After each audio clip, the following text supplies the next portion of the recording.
लोगों को cubic equation के बारे में बताएंगे।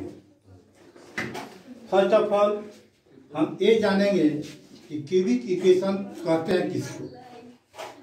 जिस समीकरण में x का अधिकतम घात 3 हो उसे क्यूबिक समीकरण कहते हैं।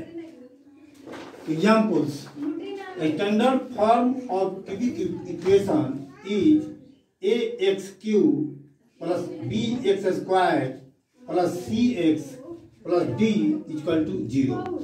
चूंकि इस समीकरण में x पर अधिकतम घात 3 है, इसलिए इस समीकरण को हम क्यूबिक इक्वेशन कहते हैं। चूंकि x पर अधिकतम घात 3 है, इसलिए इस समीकरण का 3 सॉल्यूशन होगा, 3 हल होगा, यानी 3 रूट होगा, यानी 3 जीरोज होगा। यदि अल्फा, बीटा और गामा समीकरण के 3 सॉल्यूशन हो, if alpha, beta and gamma be the roots of equation 1, then sum of roots, it means alpha जोड़ बीटा जोड़ gamma is equal to minus B by A होता है। दूसरा condition, product of any 2 roots, it means alpha into beta, it means beta into gamma, it means gamma into alpha. Sum of product of any 2 roots is equal to C by A. And तीसरा condition, product of 3 roots, it means alpha into beta into gamma equal to minus D by A. अब हम इसका एक problem लेंगे जिसका हम हल करेंगे। कैसे हल किया जाता है उसको देख रहे हैं। Problems: 2x cube plus 3x square minus 11x minus 6 बराबर 0। चूंकि इस समीकरण में x का अधिकतम घात 3 है, इसलिए यह क्यूबिक इक्वेशन है। चूंकि इसका अधिकतम घात 3 है, इसलिए इस समीकरण का 3 हल होगा। लेकिन सबसे पहले हम कोई एक हल निकालेंगे, पता करेंगे। उसके लिए क्या करते हैं कि a और c को मल्टीप्लाई करते हैं, यानी कि 2 इंटू 6 को मल्टीप्लाई करेंगे तो 12 आएगा। और 12 का गुणनखंड क्या हो सकता है? Plus minus 1 plus minus 2 plus minus 3 plus minus 4 plus minus 6 etc। इसमें हम बारी बारी से किसी एक का मान रखकर ये चेक करेंगे कि किस मान के लिए समीकरण का मान 0 हो जाता है। उसके अलावा एक और विधि है, हम a प्लस c का मान निकालेंगे तो a का मान हो जाएगा यहाँ पर 2 और c का मान होगा माइनस 11। दोनों को जोड़ने पर आता है माइनस 9। फिर हम b प्लस d का मान निकालेंगे और जोड़ेंगे तो b का मान 3 और d का मान माइनस 6, जोड़ने पर आता है माइनस 3। अगर ये बराबर हो जाता तो इस समीकरण का एक हल x इक्वल टू 1 होता।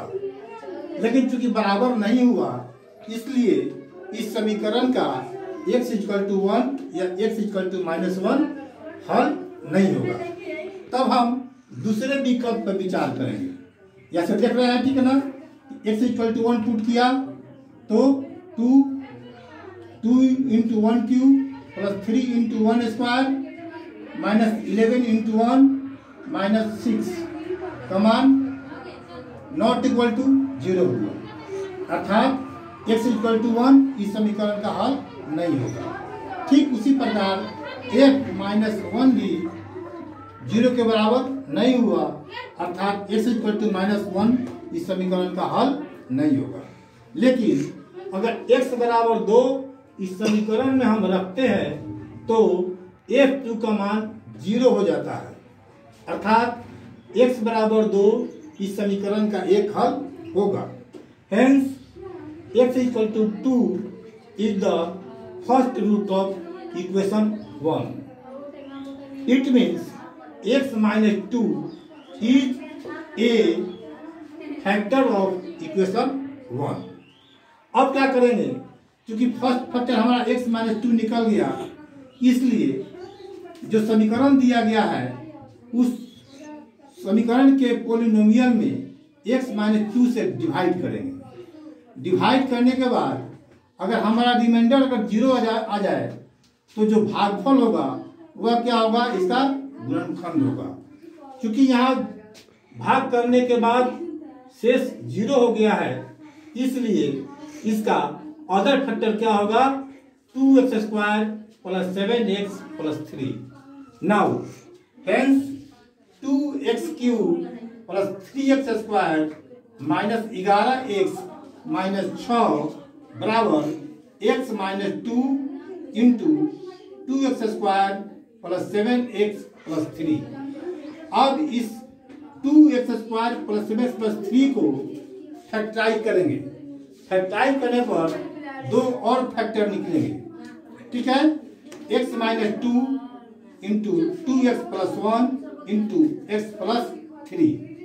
अब इस तीनों फैक्टर को हम शून्य के बराबर करें, ठीक है ना। तो x minus 2 equal to 0, then x equal to 2। If 2x plus 1 equal to 0, then x equal to minus half, and x plus 3 equal to 0, then x equal to minus 3।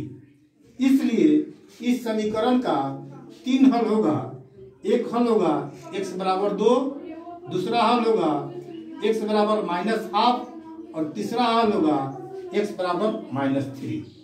इस तरह दिए गए समीकरण के 3 हल होंगे, x बराबर 2, x बराबर माइनस हाफ एंड x बराबर माइनस 3।